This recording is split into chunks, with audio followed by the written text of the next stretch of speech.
Now you may ask, what do you mean by that? And I'm here to tell you exactly why. As advertised, of course. Chainsaw Man started off as this wacky wet fantasy of a man, a Chad, a psycho, or so many may deem him, a masochist. Tatsuki Fujimoto, the guy who listed the brown banana as the best one, and a guy I probably believe to be deranged enough to write a story as crazy and fast-paced as Chainsaw Man. God damn. It turned out how we expected it to be, a man who can turn into a chainsaw. Like literally, it's not every day you see an anime as gory and insane as this is, holding a title that looks like a children's newfound favorite superhero. I mean, there's Spiderman, Batman, Superman, and a Chainsaw Man fighting a Katana Man. Isn't that like something I probably think of when I was like 9 years old playing 1v1 between Lego ninjas? You wouldn't expect something of this scale and level of madness, right? Yeah, you wouldn't.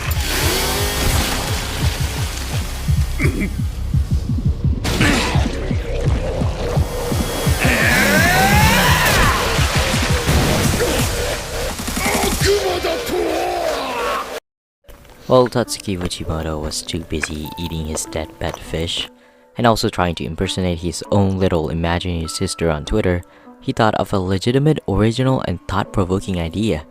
So, he opted a meeting with his editor, and he began to go into fullest detail possible. Alright Tatsuki, what sort of weird ideas do you got this time around? What though if I make a man with a chainsaw on his head? Genius!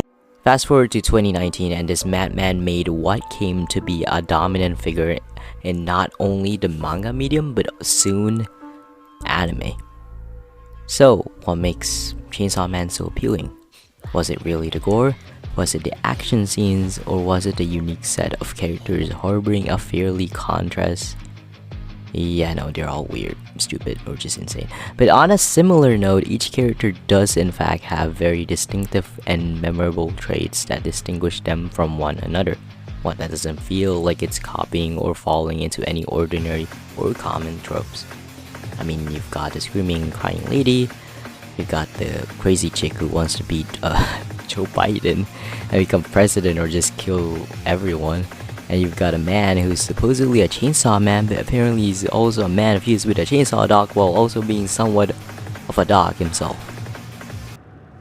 落ちた死んだのを思い出しちまった。食べれません。はい。あーん。おいしい? Ironic. Oh, and we also have this hot dude who's got a cool ass top knot and something con that only lasted for like what, 2 uses? Come on, it was way cooler than seeing into the future.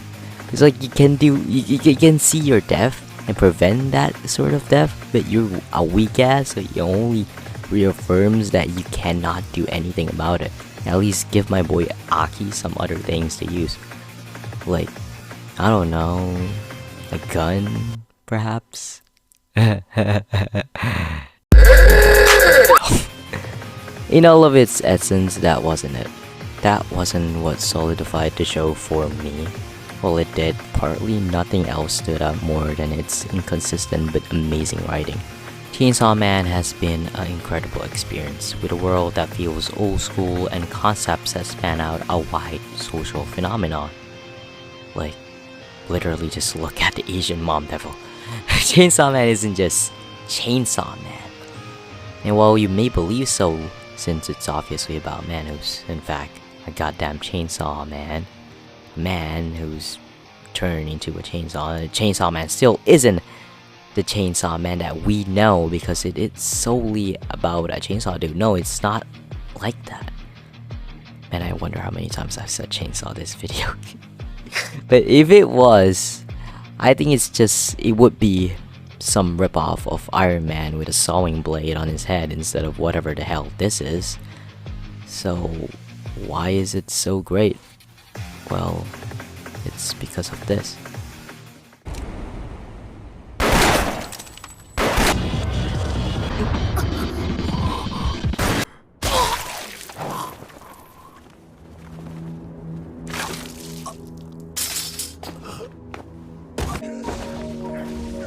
しいだろうな。アキくんは死なないでね。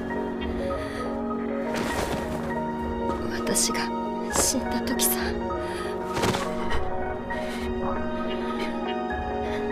泣いてほしいから。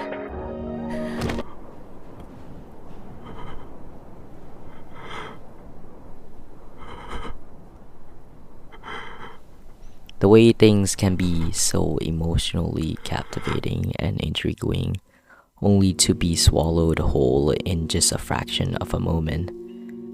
That scene had so much substance, so much depth and intricacies in accordance with Himeno's character.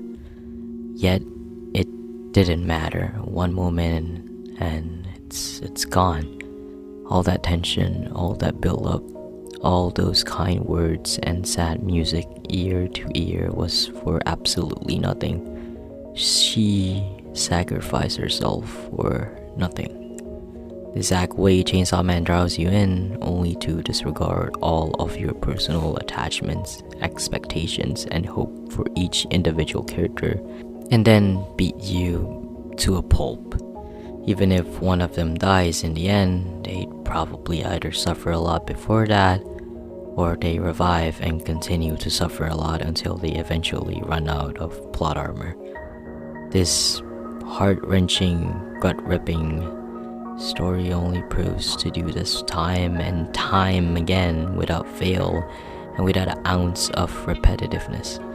That sense of hopelessness, that sense of realism, and that feeling on par with knowing that no matter what you do, you'd never guess what this crazy bastard Tatsuki Fujimoto is going to do. It's going to actually do to his characters. He either kills them 7 chapters in, keep them for comedy relief and funsies, or he's got other plans down the road.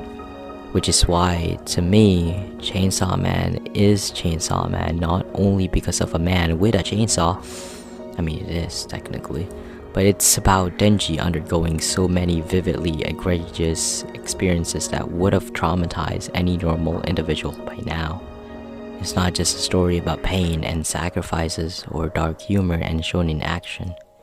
It's about finding meaning and still going strong despite all odds and in spite of what you've actually lost. With Denji still living and losing practically everything, he's still trying to improve and build a new foundation, a new life. This sort of thing can be implemented into how we can get shunned out of a group and be forced to start up from the ground up and make new friends or something like that. This all sounds way too corny. It's sad. That is sad. But that's just life. Which is why that I think that Chainsaw Man is a masterpiece. Thank you for watching.